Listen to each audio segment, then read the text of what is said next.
Dear viewers, I will be taking you to Jain Basadi at Halebidu. It is also called Jain Hoysala complex in Halebidu, Hassan districts.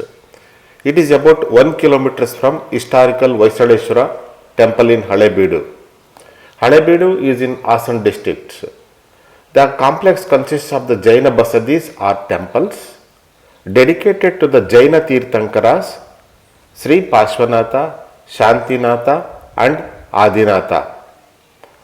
The complex is situated near Kedareshwara temple and also Dwarasamudra lake.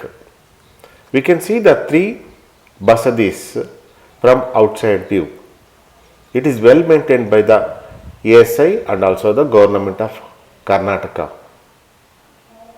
It is a protected monument. The temples were constructed in the 12th century during the reign of Hoysala Empire along with the Kedareshwara temple and Hойsaleshwara temple. ASI or Archaeological Society of India has listed all three Basadi in the complex in the list of must-see Indian heritage and are also inscribed in Adarsh Smarak Monument. Halebidu was the capital of Hoysala Empire between 11th to 14th century Christian era when Jainism maintained a strong presence in the region. The region was called Dwarasamudra or Dwarasamudra during the rule of Hoysala king Bittiga, who later became Vishnuvardhana after accepting Vaishnavism. He was a Jain first. Vishnuvardhana is considered one of the greatest ruler of Hoysala kingdom. As we enter inside, we can see the ornated elephants welcoming the visitors. They withstood all the harsh weathers for so many years. It is more than 1000 years old. The classical Hoysala architecture, lathe-turned pillars with intricate designs from top to bottom. You can see from foundation as we go up, you can see the intricate lathe-turned pillars and the ceiling which is depicting the Yaksha Dharnendra at the center. Indologist Klaus Fischer describes the intricate artwork that embellishes the temple's ceiling as the most elaborate in all of Halebidu. The Parshvanatha Basadi is notable for its architecture. This temple is famous for the beautiful Navaranga halls and exquisite carvings on the lathe-turned pillars. These pillars are massive and placed to each other. We are outside the main temple. This is Kshetrapala or Manastamba outside the temple. It is having history of 1000 years. You can see the foundation and the intactness of the Manastamba. This is the main Mantapa outside the temple, having exquisite lathe-turned pillars.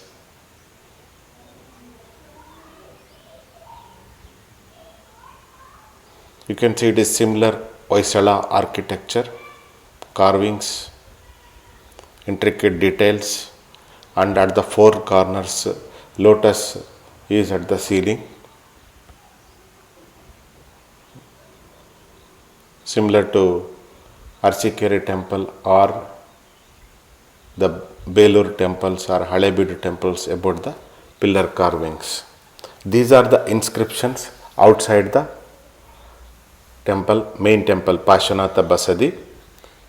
These are dated back to thousands of years, and the translation of these inscriptions is near the main entrance of the Basadi. Now we will be entering into the main Parshvanatha Basadi. We can see the 18-foot height Sri Parshvanatha statue inside the Garbhagruha. Inside the temple, the pillars are exquisitely carved and polished. We can see the reflections in the pillars. It's polished to the finer grade. This is the typical Halebidu Belur style or Hoysala style of architecture with exquisite carvings.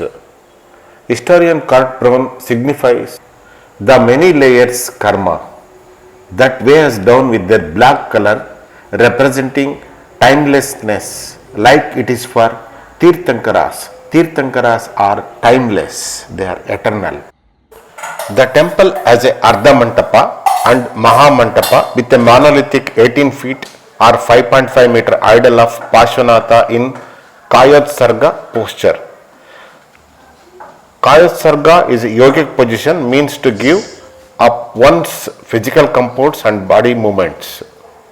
Thus one staying steady either in standing or other posture and concentrating upon the true nature of the soul, and it is one of the 6 essentials of the Jain ascetic or sannyasi. The temple features carvings of the life scenes of Tirthankaras on the ceiling panel of the Mukhamantapa.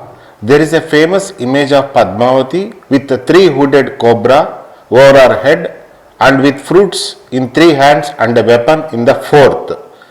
The temple also features niches or mandapams for idols of 24 Tirthankaras. The temple has sculptures of Yaksha Dharnendra and Yakshi Padmavati. Monolithic 18 feet idol of Parshvanatha is inside the Garbhagruha and his head is covered by the serpent. Symbol is serpent. Parshvanatha is the 23rd Tirthankara of Jainism. Parshvanatha was born in Varanasi. He was son of King Ashwasena and Queen Vamadevi.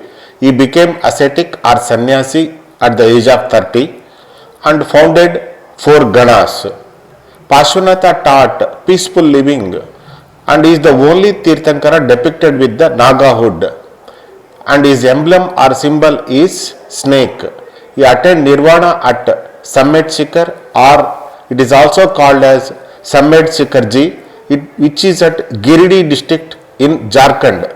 There are 24 mantapas inside the Parshvanatha Basadi for 24 Tirthankaras of Jainism. Each of the mandapa are well carved out, and at the top of it is the Jaina Tirthankara. It's a beautifully carved out, intricate carvings. There are 24 like this inside the temple. The Parshvanatha Basti was built by Boppadeva in 1133 Christian era during the reign of King Vishnuvardhana.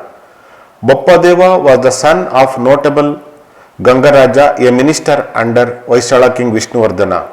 The construction of the temple coincided with the victory of Narasimha I as the royal heir of the throne. The deity therefore is also called Vijaya Parshvanatha. Hoysala King Bittiga, who later became Vishnuvardhana, is the greatest ruler of Hoysala kingdom and was a Jain till around 1115 Christian era, after which he converted to Vaishnavism under the influence of the Hindu saint Sri Ramanujacharya. However, he recognized Jainism on par with the Hinduism. During their regime, Hinduism and Jainism coexisted with utmost religious harmony. Vishnuvardhana's wife Shantala Devi remained a follower of Jainism.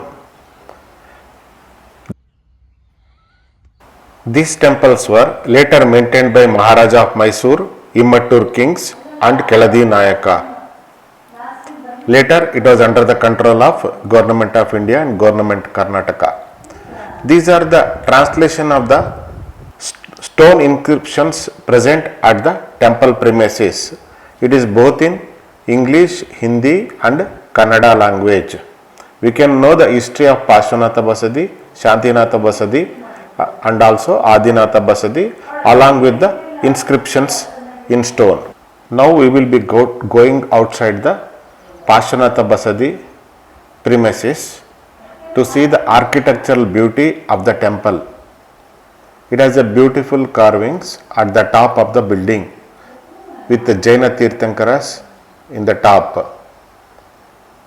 This is the spacious Jain Basadi complex.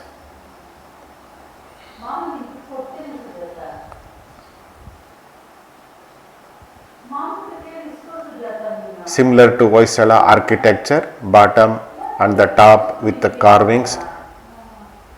Then at the superstructure at the top, there is a beautiful carvings of the Jain history and also Tirthankaras of the Jainism at the top, and the religious symbols pertaining to the Jainism. The temple is so well designed, you can see the eaves from the top which will protect the structure from the rainwater and the water will drop down. The Jain Tirthankara at the top with all the religious symbols.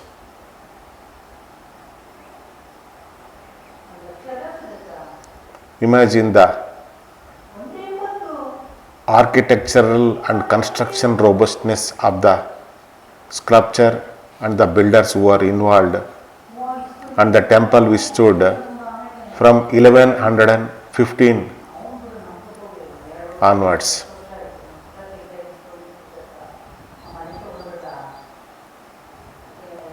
Now we are having the peripheral look and also the other two Basadis. I am going to cover other two Basadis in the next part of the video. Please watch the video, comment and share and suggest for improvement.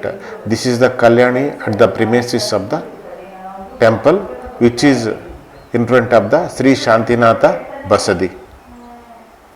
The temple Kalyani was revived by the government. This is the Dwajastamba or Manastamba in front of the Shanthinatha Basadi. Please make it a point to visit to this Jain Basadi complex. It is having beautiful history, cultural significance, and also it is our pride to visit this place. Thank you for watching. Thank you once again. Please watch the part 2 also. Thank you.